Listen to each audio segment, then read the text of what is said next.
समंदर सदियों से अनकही कहानियों का गवाह रहा है, लेकिन नाविक डेविड कार्टर के लिए यह सफर किसी बुरे सपने से कम नहीं था। जब उसका जहाज सी वेंचर भयंकर तूफान में फंसकर डूब गया, तो वह किसी तरह एक रहस्यमयी और वीरान टापू पर पहुंच गया। यह टापू समुद्र के किसी भी नक्शे पर मौजूद नहीं था और वहां पहुंचते ही उसे महसूस हुआ कि वह किसी भयानक रहस्य का हिस्सा बन चुका है। डेविड अपने जहाज सी वेंचर पर था जब अचानक समुद्र में भयानक तूफान आ गया। आसमान में काले बादल घिराए, बिजली कड़कने लगी और लहरें विशालकाय दानवों की तरह उठने लगी। जहाज हवा में झूलने लगा, जैसे किसी अदृश्य ताकत ने उसे जकड़ लिया हो। नाविकों ने जहाज को संभालने की पूरी कोशिश की, लेकिन प्रकृति की ताकत के आगे वे असहाय थे।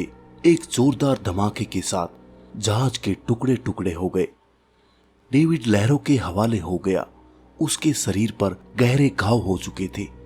वह बेहोश होने से पहले सिर्फ इतना देख पाया कि दूर एक रहस्यमय टापू नजर आ रहा था। जब डेविड ने होश संभाला तो उसने पाया कि एक टापू अजीब सन्नाटे भरी जगह थी। यहाँ कोई पक्षी नहीं चहचहाता था, कोई जीव नहीं दिखाई दे रहा था। हवा में एक अजीब सी ठंडक थी और दूर से अस्पष्ट फुसफुसाहटें सुनाई दे रही थी। रात होते ही टापू की रहस्यमय प्रकृति स्पष्ट होने लगी। समंदर की लहरों से दर्दनाक चीखें उठने लगी और उसने एक टूटा फूटा जहाज देखा, जिसके मस्तूल पर खून से लिखा था, जो आया वह वापस नहीं गया।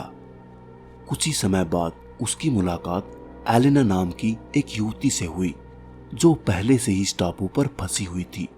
उसने बताया कि कुछ महीने पहले उसका जहाज ब्लू होराइजन इसी टापू के पास डूब गया था। उसके साथ के सभी लोग रहस्यमय परिस्थितियों में लापता हो गए थे और अब वह अकेली बची थी। एलेना ने बताया कि हर रात कुछ अजीब होता था। गहरे अंधकार से भूतिया आकृतियां निकलती थी और मरने वालों की चीखें गूंजती थी। डेविड और एलेना ने मिलकर इस टापू से बचने की योजना बनाई, लेकिन इससे पहले उन्हें इस जगह के रहस्य को समझना था।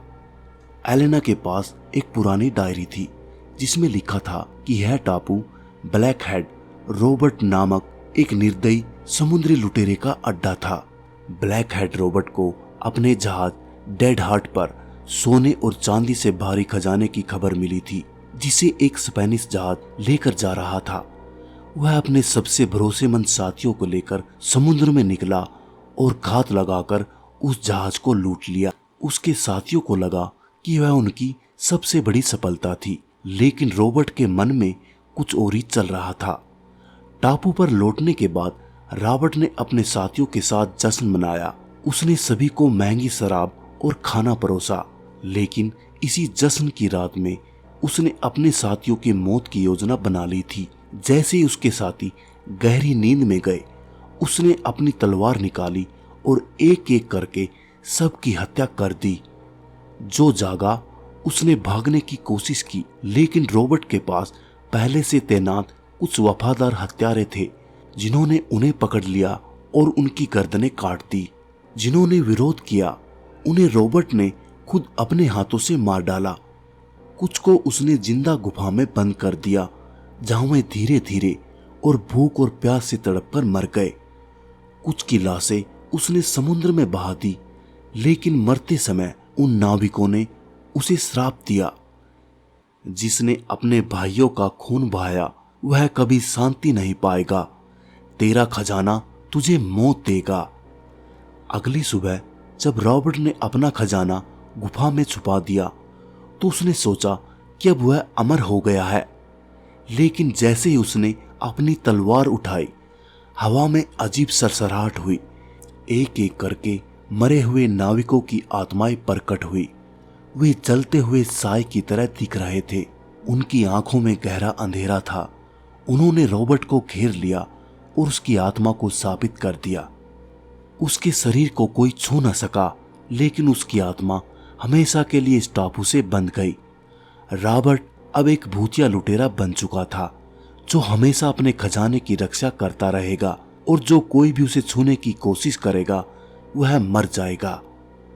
इसके बाद टापू साबित हो गया और यहाँ आने वाले हर इंसान को अजीब और भयावह घटनाओं का सामना करना पड़ा। टापू पर कई भयावह घटनाएं घटती थी। रात के समय नाविकों की आत्माएं दिखाई देती थी जिनके शरीर कटे फटे थे। समुद्र की लहरें कभी कभी खून जैसी लाल हो जाती थी। जंगल के अंदर आत्माएं भटकती रहती थी जो किसी भी घुसपैठिए को मार डालती थी। कई लोग इस खजाने की खोज में आए लेकिन कोई भी वापस नहीं लौटा। डेविड और एलेना समझ चुके थे कि यहाँ से जिंदा निकलने का सिर्फ एक ही तरीका था, श्राप को तोड़ना।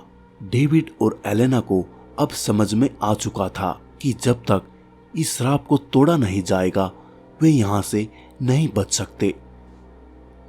डायरी में लिखा था कि श्राप को तोड़ने का एकमात्र तरीका यह है कि खजाने को उसी समंदर में लौटा दिया जाए जहां से यह आया था। वे गुफा में गए और वहां से उन्हें सोने चांदी से भरा संदूक मिला। जैसे ही उन्होंने उसे छुआ टापू में हलचल होने लगी। हवा में चीखें गूंज उठी और चारों ओर से आत्माएं प्रकट होने लगी। अचानक गुफा की छत से ब्लैक हेड रॉबर्ट की आत्मा उतरी। उसकी आंखों से आग बरस रही थी और उसके हाथ में एक जली हुई तलवार थी। तुम मेरे खजाने को नहीं छू सकते, यह मेरा है। डेविड और एलेना के कदम जमी पर जम गए लेकिन वो जानते थे कि रुकना मौत के बराबर था। उन्होंने संदूक उठाया और गुफा से बाहर की ओर भागे। बाहर निकलते ही हवा और भी ठंडी हो गई। समुद्र की लहरें अब खून में बदल चुकी थी। डेविड ने पूरी ताकत से संदूक को उठाया और समुद्र में फेंक दिया। नहीं! रॉबर्ट की भयानक चीखों से समुद्र की लहरें कांप उठी। जैसे ही खजाना समुद्र में डूबा, समुद्र की लहरें भयंकर उछलने लगी। आसमान में आग जैसी लाल रोशनी फैल गई। ब्लैक हेड रॉबर्ट की आत्मा जलकर राख में बदल गई। टापू की जमीन अचानक शांत हो गई। चारों ओर पसरी अंधेरे की धुंध धीरे धीरे मिटने लगी।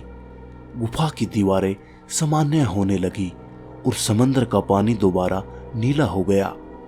डेविड और एलेना ने एक दूसरे की ओर देखा। वे जिंदा थे। श्राप टूट चुका था। अगली सुबह जब डेविड और एलेना की आंखें खुली तो तूफान शांत हो चुका था। टापू पर अजीब सन्नाटा था और दूर उन्हें एक टूटी फूटी नाव दिखाई दी। वे समझ गए थे कि अब वे बच सकते हैं। उन्होंने नाव ली और समंदर में निकल पड़े। मगर जब उन्होंने आखिरी बार टापू की ओर देखा तो उन्हें दूर किनारे वही भूतिया लुटेरा खड़ा दिखा जो हल्की मुस्कान के साथ उन्हें देख रहा था। फिर अचानक डेविड के कानों में वही सरसराहट गूंजी, तुमने मेरा खजाना छुआ था, अब तुम मेरी जगह लोगे। शायद यह अंत नहीं था, शायद यह सिर्फ एक नई शुरुआत थी। दोस्तों, कहानी कैसी लगी कमेंट जरूर करें। वीडियो को लाइक और चैनल को सब्सक्राइब करना बिल्कुल ना भूलें। आपका बहुत बहुत धन्यवाद।